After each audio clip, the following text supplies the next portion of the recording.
하나님, 오늘도 풍성함 속에서 하루를 맞이합니다.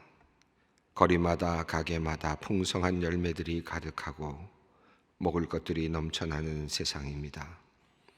너무 많이 먹어 건강이 나빠지고 그래서 도리어 먹을 것을 줄여서 먹어야 하고 건강을 위해 굶어야 하는 역설적인 삶의 경험을 하고 있는 우리들입니다. 하나님, 풍요로움이 도리어 우리의 정신력을 무너뜨리고 우리의 건강을 해치는 새로운 위기 상황 속에 있는 우리들을 주님께서 지켜주시고 바르게 세워주시기를 기도드립니다. 하나님, 그러함으로 오늘 아침 주님께 기도합니다. 우리로 하여금 탐욕에 둘러싸여 살지 않게 하여 주시옵소서. 탐욕을 부리다 가장 중요한 것을 보지 못하는 놓치고 마는 참으로 불쌍한 사람이 되지 않게 하여 주시옵소서.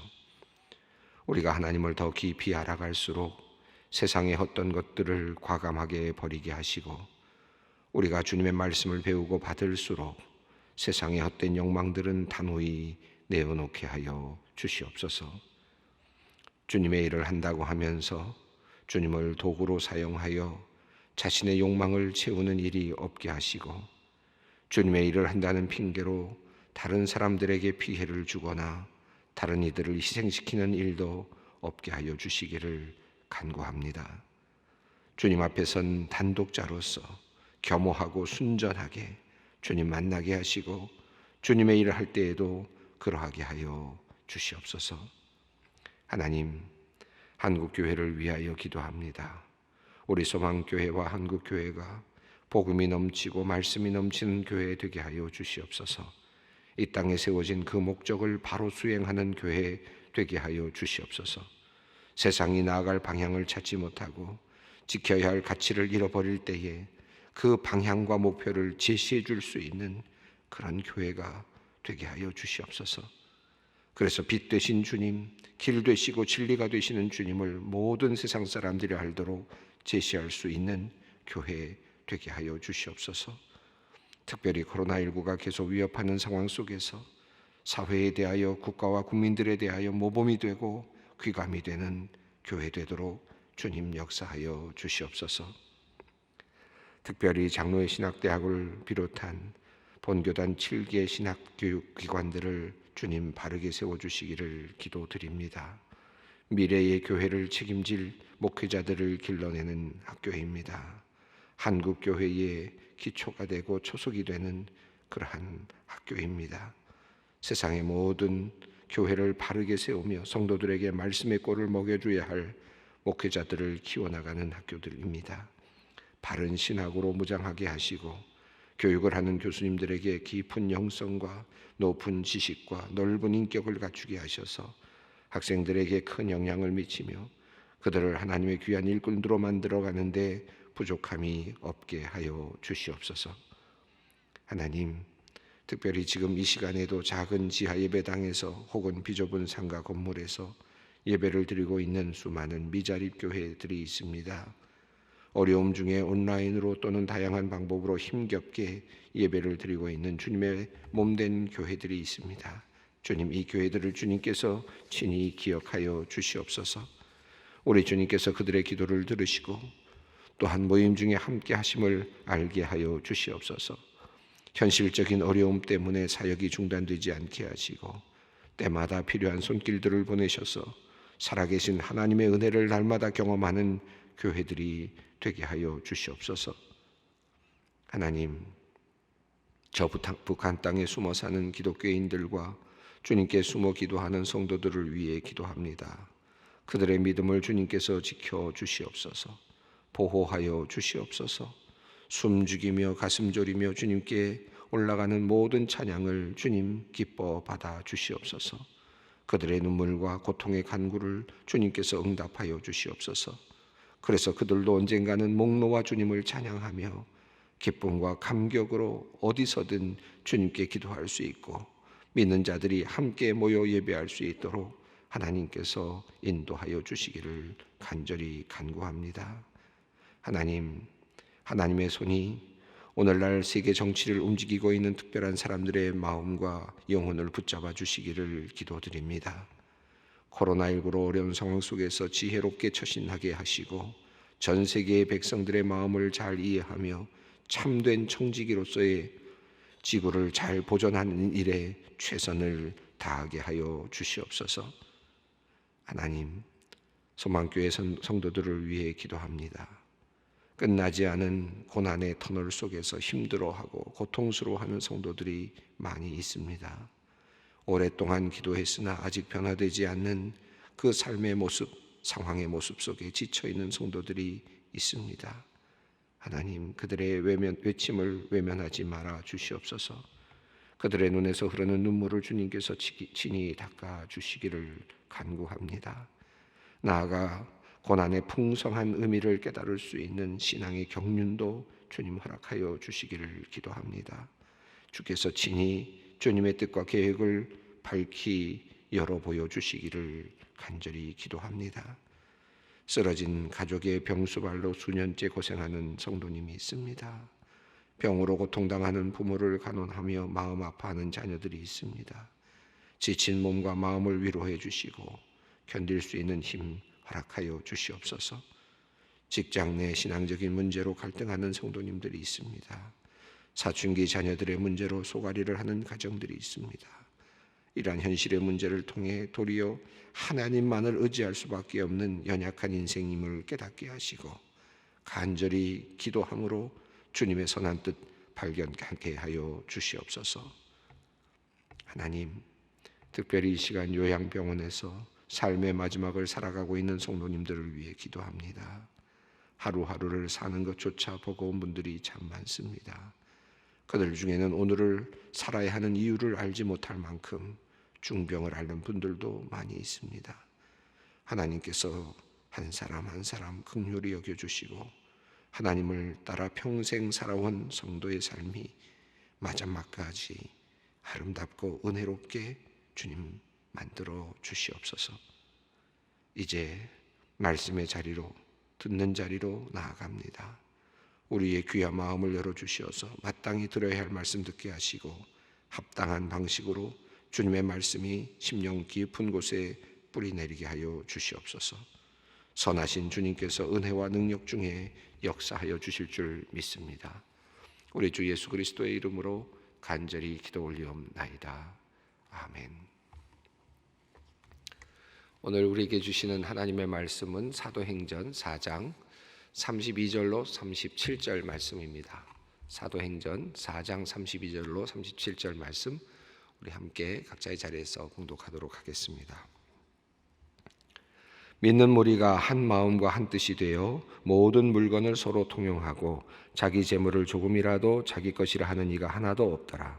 사도들이 큰 권능으로 주 예수의 부활을 증언하니 무리가 큰 은혜를 받아 그 중에 가난한 사람이 없으니 이는 밭과 집이 있는 자는 팔아 그 판 것의 값을 가져다가 사도들의 발 앞에 두매 그들이 각 사람의 필요를 따라 나누어 줌이라.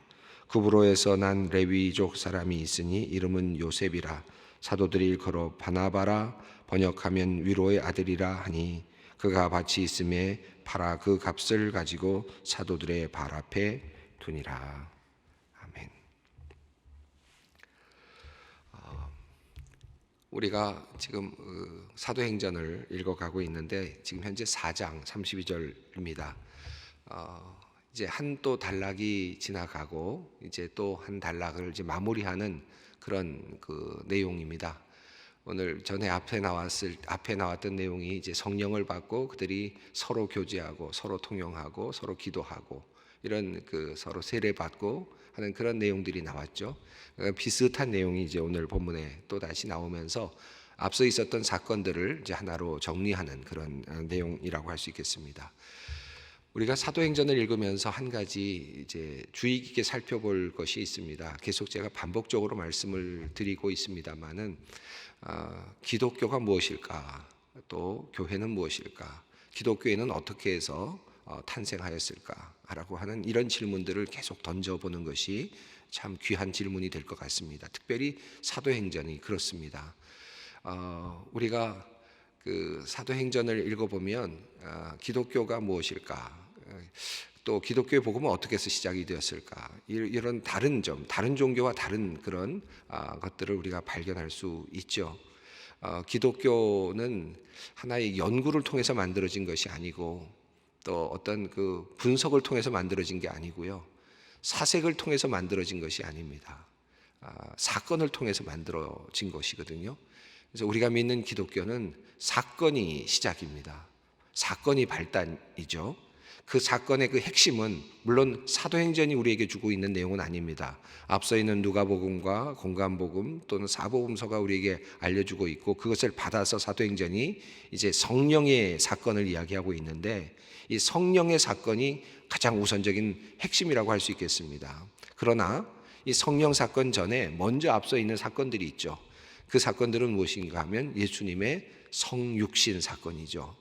예수님께서 이 땅에 오시는 사건, 그리고 예수님께서 이 땅에서 공생애를 사시면서 이 땅에서 만들어 가셨던 그 사건들, 병자를 고치시고 말씀하시고 사건을 만들어 가셨던 수많은 사건들, 그 사건들의 그 중심에 가장 정점에 십자가 사건이 있습니다.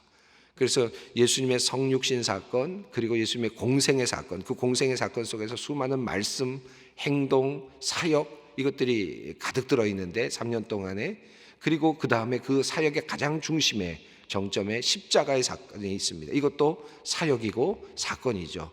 십자가를 지시고 그리고 죽으시고 그리고 부활하셨다라고 하는 것입니다. 이 부활의 사건, 이것도 또 하나의 사건이죠. 이 모든 사건들, 예수께서 그리고 부활하시고 40일 동안 제자들과 함께 계시다가 승천하셨다라고 하는 이 사건입니다. 이 사건에 대한 선포, 이 사건에 대한 이야기이죠. 기독교는 사건으로부터 시작이 됩니다. 예수께서 이 땅에 오셨다라고 하는 이 사건, 이것이 공관복음과 사복음서가 우리에게 전해주는 내용이었다면 사도행전은 또 다른 하나의 사건인데 그것은 이미 예수님께서 그의 사역을 통해서 이미 예견하셨고 말씀하셨던 사건인데 성령 강림의 사건이었습니다. 그래서 사도행전은 우리 교회에서 일어났던 한 사건을 설명하면서 시작되죠. 그것이 바로 성령 강림의 사건입니다. 근데 이 성령 강림의 사건을 통해서 이 제자들은 다시 그것을 거슬러 올라가는데 어디까지 거슬러 올라가느냐 하면 예수님께서 하셨던 그 사역들을 다시 재해석하는 거죠. 성육신 사건과 그리고 예수님의 공생의 사역과 그리고 십자가의 사건과 부활의 사건과 승천의 사건까지 모든 사건들을 이 성령의 강림을 통해서 하나님께서 열어주신 그 지혜를 가지고 다시 보게 됩니다. 그리고 그들이 고백하게 되는 것이죠. 예수 그리스도가 부활하셨다. 그리고 예수 그리스도께서 우리 유일한 구원의 이름이시다라고 하는 사실을 깨닫게 됩니다. 이 사도행전에 보면 초기 복음, 제가 전에도 말씀드렸습니다만 초기 복음이라고 하는 것을 우리가 볼 수 있는데 초기 복음은 무엇입니까? 성령을 받고 그들이 깨달았던 한 가지, 한마디로 줄여서 말해보라. 기독교를 이야기해봐라. 기독교가 무엇인지 한번 이야기해보라. 여러분이 사도행전의 관점에서 한번 이야기한다면 만약에 첫 한마디를 한다면 어떤 것이 되겠습니까? 예수께서 부활하셨다라고 하는 것입니다. 이것이 성령께서 우리에게 임하셨다라는 말씀이지만 이 성령께서 임하셨다는 말씀을 성령께서 임하셨다는 것을 경험한 우리 그리스도인들이 처음으로 깨닫고 그것을 확신하고 분명하게 담대하게 전할 수 있었던 그 하나의 핵심은 예수께서 부활하셨다라는 말이죠. 그런데 이 예수께서 부활하셨다는 이 사실은 좀 다르게 표현됐습니다. 좀 더 명료하게 표현됐는데 어떻게 표현됐느냐 하면 너희가 십자가에 달려 죽게 한 예수를 하나님께서 살리셨다라고 이렇게 되어 있습니다. 이것이 복음입니다.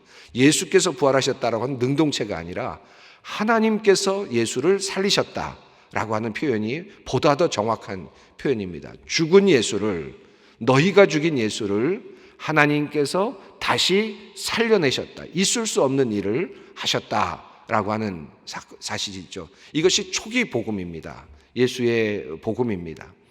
우리가 믿고 있는 기독교 복음의 핵심이죠. 죽은 예수를 하나님께서 살리셨다. 그러면 이 죽은 예수를 하나님께서 살리셨다라고 하는 이 확신, 이 사건에 대한 증언, 선포. 그러니까 이 기독교는 선포예요. 어떤 지식의 나열이 아니고 어떤 지혜의 그런 어떤 연구 보고서가 아니고 하나님께서 어떤 일을 하셨는지에 대한 확신에 찬 그런 그 선포입니다. 그 선포 속의 가장 핵심은 예수께서 죽으시고 하나님은 살리셨다. 하나님을 살리셨다라고 하는 이 말은 무엇을 이야기합니까? 첫 번째로는 예수님께서 그 전에 이미 공생애를 통해서 말씀하셨던 그 모든 말씀이 참이라고 하는 것을 증명하는 것이죠. 예수께서 내가 부활이요 생명이라고 말씀하셨던 그 말씀, 그리고 그 생애 속에서 말씀하셨던 수많은 말씀들이 예수의 부활을 통해서 또 성령의 강림을 통해서 이 모든 것들이 과거에 모든 말씀하셨던 모든 것들이 참이다라고 하는 사실을 증명하는 그런 역할을 합니다. 그래서 우리는 예수 그리스도를 이제 믿는 거죠. 그래서 우리 예수님의 모든 것들, 예수님의 말씀과 사역, 이 모든 것들을 우리는 믿게 되는 것입니다. 그 중심에는 죽은 예수를 하나님께서 살리셨다라고 하는 이 핵심적인 내용이 있습니다. 또 하나 예수님께서 부활하셨다라고 하는 이 선언, 하나님께서 예수를 살리셨다라고 하는 이 선언 속에는 어떤 의미가 있습니까? 이제 예수님께서 다시 살아나셔서 그 생명력을, 이 부활의 생명력을 예수를 믿는 사람들, 예수의 이름에 두셔서 그 예수의 이름을 믿는 사람들에게 그 사역이 이어지게 하시고 그 생명력이 이어지게 하셨다라고 하는 사실을 우리가 깨닫게 됩니다. 이것이 사도행전이 우리에게 알려주고 있는 내용입니다. 오늘 본문, 앞서 있는 본문을 보면 우리 사도들이 하나님께 기도하는 내용이 나옵니다. 29절에 보면 그들이 세 가지를 기도하고 있는데, 첫 번째는 담대히 하나님의 말씀을 전하게 하여 주시고 라고 그렇게 이야기합니다. 하나님의 말씀, 이 하나님의 말씀은 무엇입니까? 진리의 말씀, 어떻게 살아라, 어떤 뭐라 그럴까요?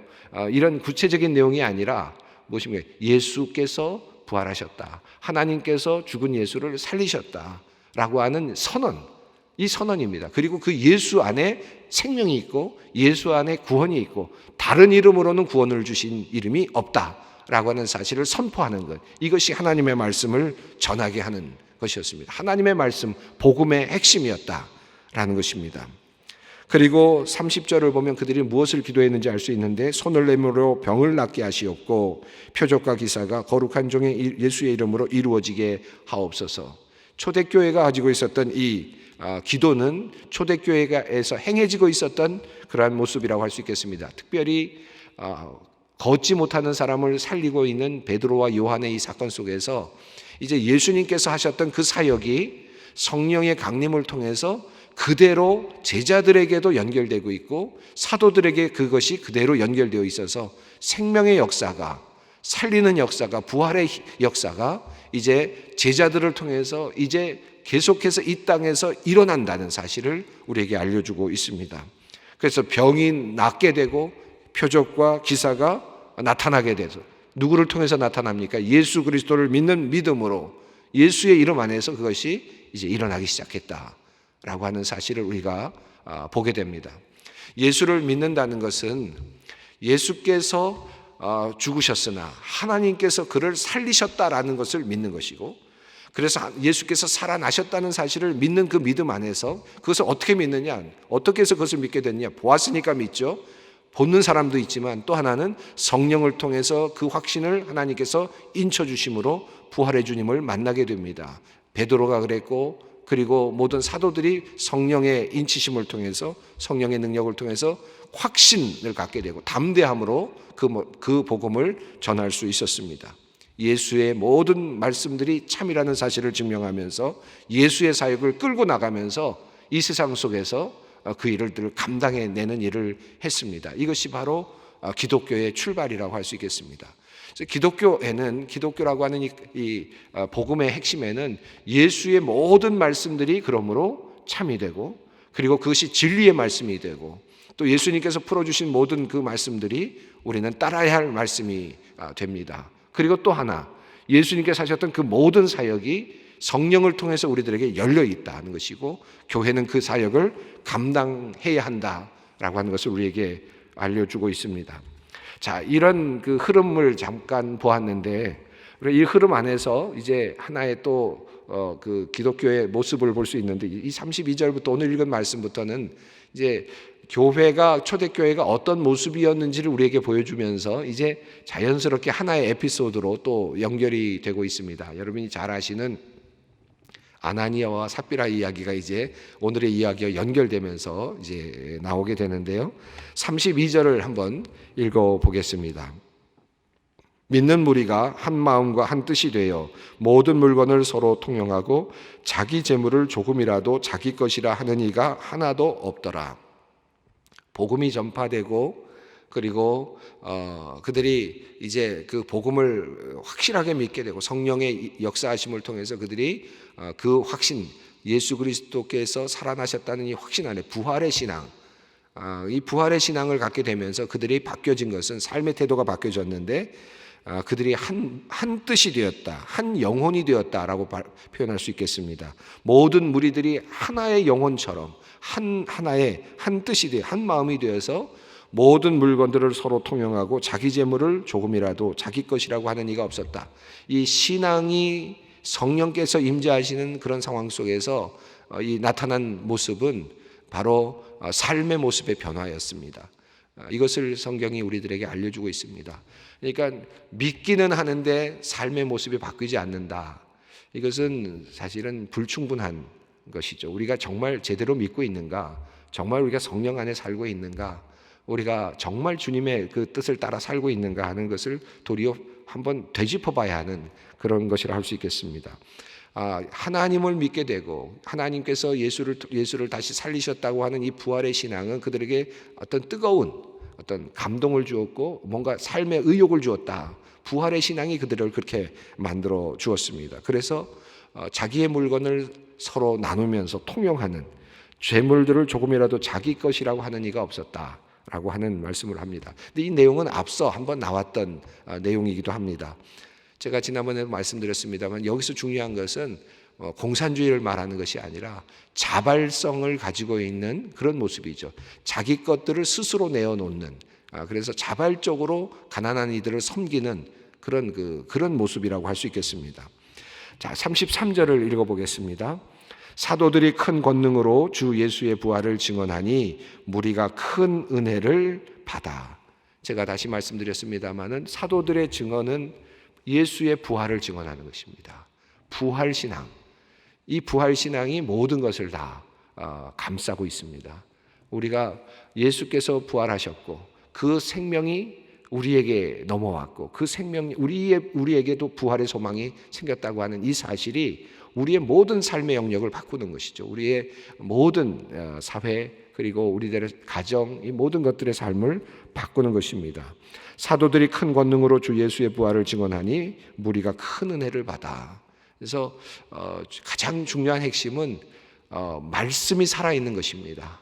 복음이 살아있는 것이 중요하고 그리고 그 복음이 살아있는 곳에서부터 시작돼서 교인들이 또는 성도들이 은혜를 받으면서 이제 삶의 변화가 일어나는 것이죠. 매우 중요한 일이라고 할 수 있겠습니다. 그런 의미에서 우리 소망교회도 이 말씀의 강단이 살아있어야 되고 또 예수 그리스도의 그 부활의 복음의 그 핵심이 계속해서 증언이 돼야 된다.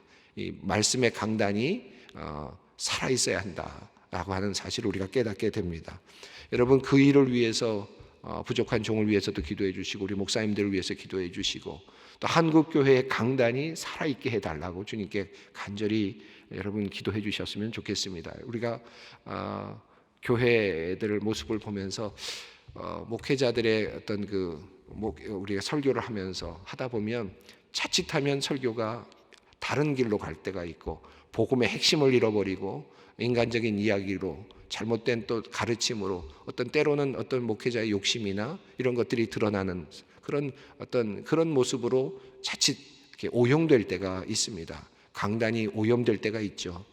우리 여러분들이 할 수 있는 일은 그렇다고 해서 강단이 어떻게 된다고 해서 여러분이 어떤 방법이 없잖아요. 할 수 있는 것은 뭐냐 하면 이 강단을 하나님께서 지켜달라고 이 강단을 통해서 진짜 부활의 그 증거가 예수 그리스도의 참된 복음이 꼭 세상 사람들에게 온전하게 전달되게 해달라고 이 세상에 있는 모든 교회들 한국교회의 모든 강단이 하나님의 그 복음의 핵심 복음의 그 부활의 증언으로 가득 차게 해달라고 하는 이런 기도를 우리가 함께 해 주었으면 좋겠습니다. 여러분 계속해서 기도해 주시고 또 저도 기도할 것입니다. 저도 또 노력할 것이고 또 우리 모든 목사님들도 함께 해야 할 것입니다. 사도들이 큰 권능으로 주 예수의 부활을 증언하니 무리가 큰 은혜를 받습니다.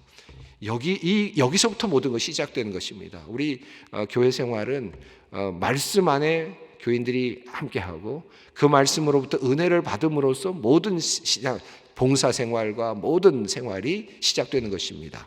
봉사로부터 시작되는 것이 아니고 말씀으로부터 시작돼서 그 모든 것들이 이어지는 것이죠. 순서가 그렇습니다. 34절 읽어보겠습니다. 그 중에 가난한 사람이 없으니 이는 밭과 집 있는 자는 팔아 그 판 것의 값을 가져다가 45절입니다. 사도들의 발 앞에 두매 그들이 각 사람의 필요를 따라 나누어 줌이라. 자발적으로 은혜를 받으니까 삶이 바뀌고 생각이 바뀌고 그리고 나누어야 되겠다고 하는 동력이 생겨납니다. 사도들이 지금 바치라라고 말했다라고 하는 내용이 없지요. 사도들이 바쳐야 된다라고 설교하지 않았을 것 같아요. 예수의 부활만 증언하는 겁니다. 예수께서 살아나셨다라고 하는 이 사실, 부활의 소망, 이것을 설교하고 이 부활의 소망을 말씀하는데 무리가 은혜를 받고 그리고 삶의 태도가 바뀝니다. 부활의 신앙을 갖게 되면 이 땅이 끝이 아니라는 사실을 깨닫게 되면 이 땅이 그저 종말이 아니고 이 땅에서 모든 것이 결정되는 것이 아니라고 하는 사실, 그래서 다시 하나님께서 우리를 살리셔서 영원한 나라에 이르게 하신다고 하는 이 신앙을 갖게 되면 이 세상에서의 모든 것들이 다시 보이게 되는 거죠. 하찮게 보이기도 하고 다시 모든 것이 재조정이 돼서 새로운 구조로 재조정이 되는 것입니다. 그들은 그렇게 지금 그런 경험을 하고 있습니다.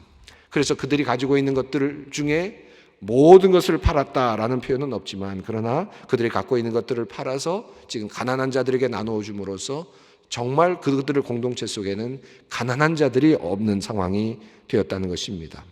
36절 37절 읽어보겠습니다. 구브로에서 난 레위 족속 사람이 있으니 이름은 요셉이라 사도들이 일컬어 바나바라 번역하면 위로의 아들이라 하니 그가 밭이 있음에 팔아 그 값을 가지고 사도들의 발 앞에 두니라.